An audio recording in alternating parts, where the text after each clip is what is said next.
La règle fait qu'à l'époque, quand on quittait un shop, on allait très très loin. Et si tu ne respectais pas ça, de toute façon, tu te faisais cramer ton shop ou péter les poignets. Ah ouais, c'était à la dure.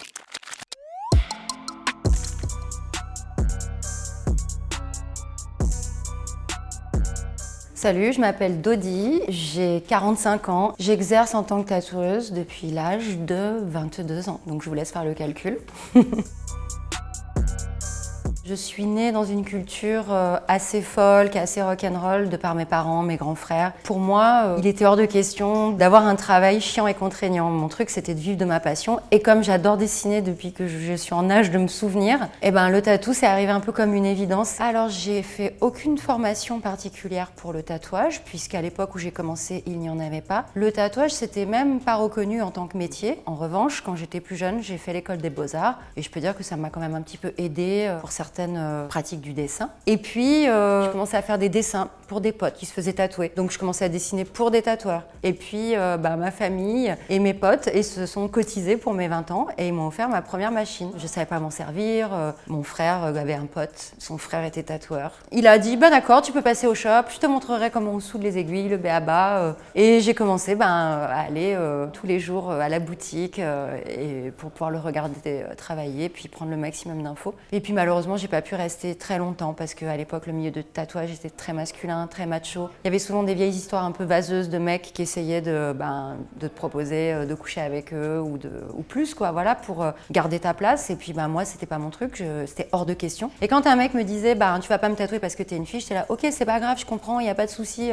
Et au fond de moi, dans ma tête, je me disais, t'inquiète, connard, c'est cool, on va pas passer 2 heures ensemble et c'est très bien comme ça. Et puis je passe à peu près 2 ans à Marseille, je dirais. Et la règle fait qu'à l'époque, quand on quittait un shop, on allait très très loin. C'était une question de respect, ça se faisait comme ça. Et si tu ne respectais pas ça, de toute façon, tu te faisais cramer ton shop ou péter les poignets. C'était à la dure. Donc, et surtout quand tu bossais chez les motoclubs comme ça, donc fallait pas déconner. Et de ce fait, moi, quand je suis partie, j'ai vraiment respecté la règle et tout. Je suis partie m'installer à Rennes. Et puis là, j'ai pu faire vraiment un shop à mon image, quelque chose qui me ressemblait. Et à l'époque, on était un petit peu la nouvelle génération. On débarquait avec une autre vision du tatou, une vision plus artistique. C'était le début du bod mode aussi, tout ce qui était piercing, scarif et tout. On était vraiment cette nouvelle génération qui voulait faire bouger les choses, imposer les autoclaves. Parce qu'il faut savoir que dans les boutiques, avant, il n'y avait pas de stérilisateur, c'était pas obligatoire. Il n'y avait pas d'aiguille à usage unique, il n'y avait pas tout ça. C'était au bon vouloir du tatoueur, mais il n'y avait pas de règles. On était un shop quand même vraiment qui était new age pour l'époque, quoi.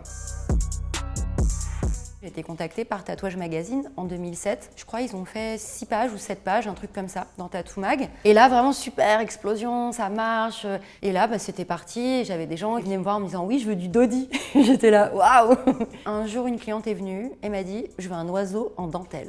À l'époque, j'avais la dalle, fallait que je bosse. J'étais pas là en mode « Ouais, non, ça c'est... » Je sais pas du tout comment je vais me sortir de ça, mais je vais te le faire. Je prends mon crayon, mon machin, et je fais « Bon, vas-y, je vais faire un corps d'oiseau en dentelle. » Et puis les ailes, je fais des plumes. Bon, pas convaincue par mon truc, mais bon, après une fois sur papier, je fais « Oh, c'est pas si mal. Bon, j'espère que c'est ce qu'elle veut, j'espère que j'ai capté un peu son truc. » La meuf arrive « Waouh, c'est super, je suis trop fan, j'adore. Ok, super, banco, on y va. » Et finalement, ça rend bien, et là, on poste la photo sur les réseaux sociaux, et là, c'est un truc de fou. La photo, elle fait genre le tour du monde. Le tatou a été pompé en Chine pour faire des faux tatous, recopié 15 000 fois, imité plein de fois par d'autres tatoueurs et tout. C'est là que j'ai repris un peu de la notoriété. Et après, c'est la dentelle qui m'a vraiment fait connaître jusqu'à aujourd'hui où voilà, je suis vraiment dans le floral. J'ai un peu lâché la dentelle pour le coup.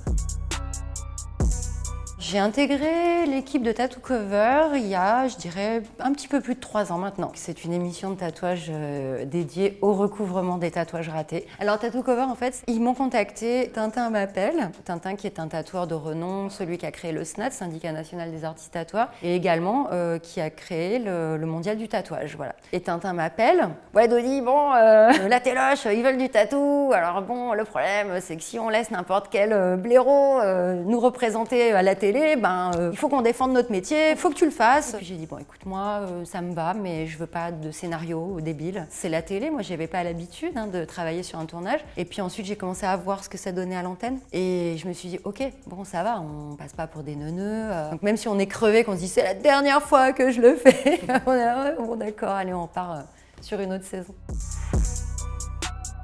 Je pense qu'il faut rester soi-même. Ça va vraiment se ressentir en fait au niveau de la créativité. Les tatoueurs qui vont se mettre dans le mouvement, dans la tendance actuelle, ils ont une espérance de vie de 5 ans maximum. Donc c'est pour ça que c'est très important si on veut être un tatoueur sur la durée. Il faut vraiment trouver sa personnalité. Quitte à sortir un peu des sentiers battus, c'est ça qu'on veut en fait finalement.